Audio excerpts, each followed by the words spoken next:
Bien, seguimos aquí hablando con el doctor Hugo Aciarri sobre análisis económico del derecho y terminó señalando un tema clave para este país que es la corrupción. Ahora, la corrupción produce daños.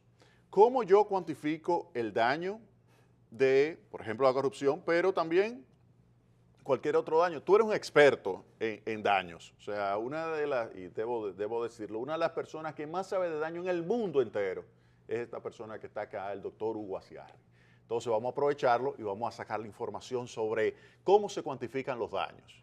Bueno, muchas gracias, pero yo creo, pese a ser mi área, el área que más quiero y mi área de interés principal, el derecho de daños, que paradójicamente no todo se arregla con el derecho de daños. Como te decía en el bloque anterior, yo creo que tenemos una amplia caja de herramientas según la cual tenemos distintos tipos de normas del ordenamiento, del ordenamiento jurídico que nos ayudan a resolver distintos problemas. Hay un trabajo muy famoso de Calabresi y Melamed que se llama Una visión de la catedral. Y la idea es que, del mismo modo que una catedral puede ser pintada diferente, porque a distintas horas del día se la ve con distinta luz y parecen distintas cosas, el derecho tiene distintos aspectos que pueden atacar mejor los problemas. Si yo cuantificara perfectamente el daño que está produciendo un funcionario al Estado, Sí. por ejemplo, podría decir, bueno, con su acción corrupta se llevó 1.000.000 de pesos, pero además del 1.000.000 de pesos produjo un daño de 10 porque le concedió la obra al segundo mejor y no al primero mejor, porque el primero mejor no era su amigo, sino el segundo mejor, que es 9 millones más ineficiente que el primero. Yo tendría una perfecta cuantificación, pero el problema es que tendría un juicio de daños contra un funcionario público. El juicio de daños, para ser efectivo, para tener algún efecto de amenaza, requiere que la otra persona tenga bienes, que el dañador, la persona que va a ser demandada, tenga bienes a su nombre formalmente por al menos ese monto y no pueda sacárselos, no pueda pasarlo a otra persona, a un nombre de paja, o a un testaferro, como se dice en las distintas variantes del español, Sí. para esa persona. Y ese instrumento a veces no es la espada que necesitamos. Por eso, como te decía antes, el derecho de daños sirve para ciertas cosas y otras ramas del derecho sirven para ciertas otras. Y muchas veces necesitamos que varias ramas del derecho interactúen y confluyan sobre la misma situación. Entonces, en la corrupción, yo no sería partidario de pensar, hay una creencia muy popular que dicen, hay que sacarle todo lo que se llevaron. Y yo estoy muy de acuerdo moralmente con que eso sería bueno. El problema es que en este mundo en el que vivimos no es fácil hacerlo. Entonces, si lo amenazamos a un funcionario con, usted se llevó 10 millones, yo le voy a sacar 10 millones, cuando llegue la justicia a sacarle los 10 millones, ya no va a tener 10 millones a su nombre. Entonces tengo que amenazarlos de modos diferentes. Uno de esos Pero modos, algo tendrá. seguro, Y lo se que sacas. tenga no está mal y se lo sacas. Ok. Pero tienes que amenazarlo con algo más. Ok. Por ejemplo, mira qué detalle. Como los chinos. Los chinos son un poco complicados por varias, digamos, las Porque los chinos sanciones resuelven, chinas, sí, las ajá. sanciones chinas, que estamos hablando de decapitaciones por corrupción, O fusilamiento. o fusilamiento, son complicadas por varios problemas morales que nos producen eso no está en a los análisis que no nos económico. gusta. Claro, no, no es que no está en análisis económico. Está. Sí, la idea sería... Ustedes lo analizan también. Sí, es interesante. lo que se llama una externalidad moral. Ok. La externalidad moral es, a mí no me gusta que maten a una persona. No, claro. A mí no me gusta. La pena de muerte, a mí no me gusta. ¿Por qué? No te puedo explicar por qué no me gusta. A mí no me gusta como no me gustan ciertas comidas, como no me gustan ciertos deportes o ciertas Sí. pinturas. Yo me siento peor si veo que matan a una persona. Definitivamente. En cambio, si va a la cárcel, una persona que debe ir a la cárcel, yo no me siento mal.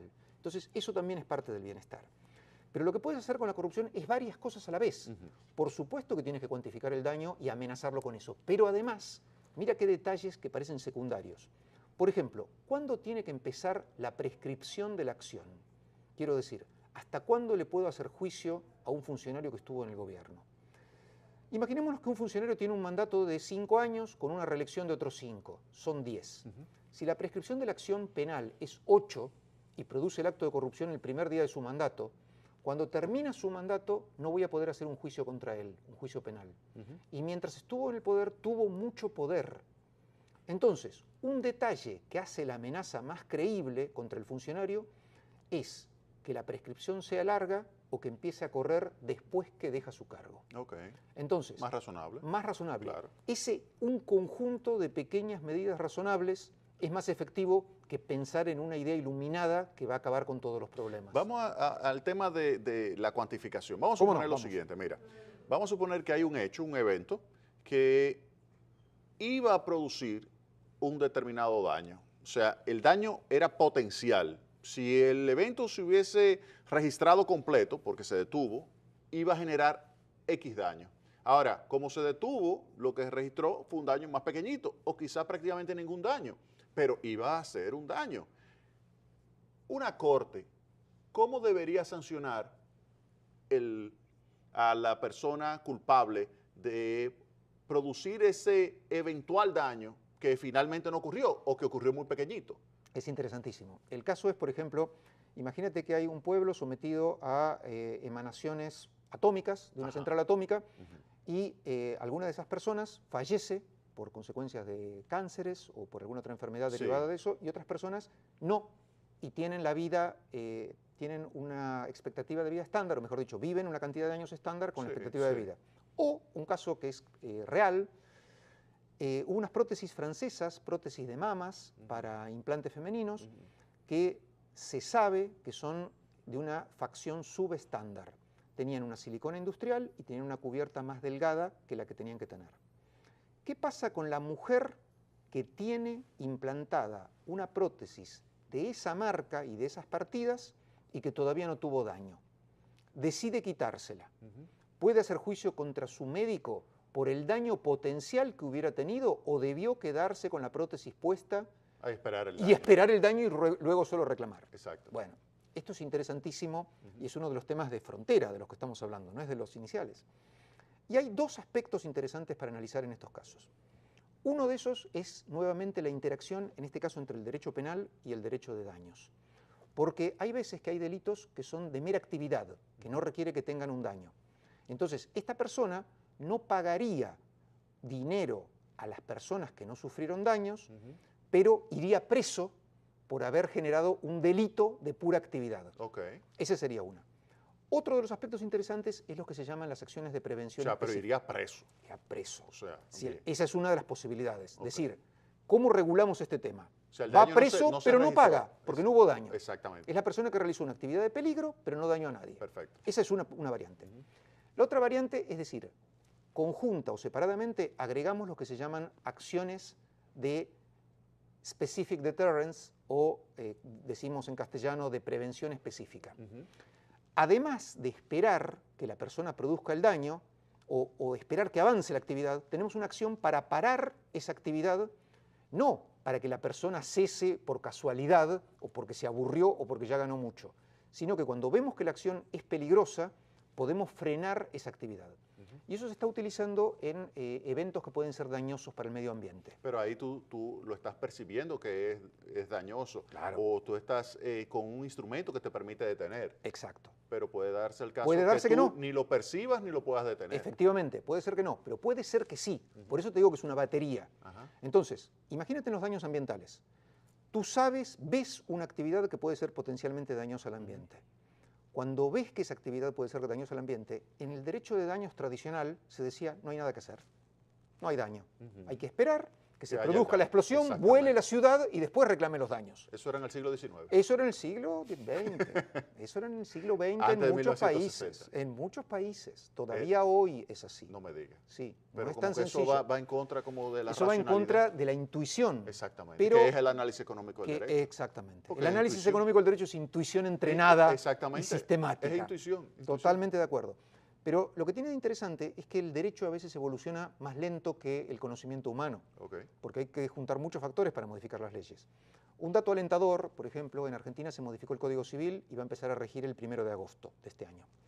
En este Código Civil se prevén específicamente ese tipo de acciones. Y ese tipo de acciones son importantes para, como cuando tú decías, para percibir esas cosas. Y todavía hay más instrumentos, voy a agregar uno más, que es lo que se llama daños punitivos, punitive damages. Hay veces que alguien no es que no produzca daños, produce muchos daños, pero por algún motivo esas personas dañadas no llegan a reclamar por el daño. El caso más famoso es el del café de McDonald's, en el cual una señora se quema sus piernas porque se le vuelca un café excesivamente caliente. Cuando se hace el juicio, se investiga que hubo muchos otros casos de personas quemadas, pero esas personas no reclamaron porque su monto era tan pequeño, la suma que podían reclamar era tan pequeña que no justificaba ir a ver a un abogado. Pero eso no quiere decir que la acción de McDonald's, supuestamente dañosa, haya bajado el bienestar, no haya bajado el bienestar. Lo hizo. Entonces, los daños punitivos lo que hacen es reequilibrar la ecuación y volver al punto en el cual coincida lo que paga el dañador con lo que dañó el dañador. Nosotros no sabemos qué pasó en realidad y qué pasaba en los hechos, pero lo que dijo la Corte, analizado desde el punto de vista del análisis económico del derecho, llevaría a ese resultado. Vámonos a la pausa y retornamos entonces con el presidente de ALACDE.